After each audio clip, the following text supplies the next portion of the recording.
Logo de avaliar os danos rexistrados pola Sarabia nos viñedos da Ribeira Sacra o pasado 15 de agosto e dada a situación excepcional, o Goberno da Xunta avanzou hoxe unha partida de preto de 600.000 euros para compensar a perda da produción e arranxar diversas infraestructuras relacionadas co cultivo da vide que se viron afectadas fundamentalmente en Amandi.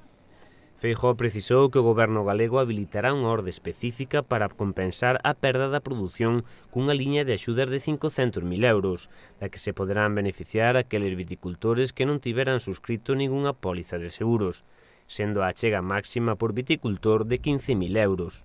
Así mesmo, destinaránse preto de 100.000 euros para arranxar camiños, muros e outras infraestructuras relacionadas co cultivo da vide que se viron afectadas por este fenómeno atmosférico adverso. Os primeiros cálculos indican que a área máis damnificada abarca alrededor de 70 hectáreas, que foron prácticamente arrasadas pola Sarabia caída, afectando a uns 400.000 kilos de uva segundo as primeiras estimacións, e cunhas perdas directas avaliadas duns 500.000 euros.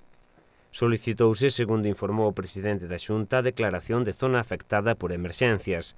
Tamén ao Ministerio de Facenda a redución dos módulos de estimación obxectiva para as explotacións das zonas que se viron afectadas. Urxiuse a intervención do agroseguro para aquelas persoas que si teñen póliza e levouse a cabo unha avaliación técnica para incluir a zona afectada nas axudas de reestruturación e reconversión de viñedos. Neste momento hai 289 propietarios afectados.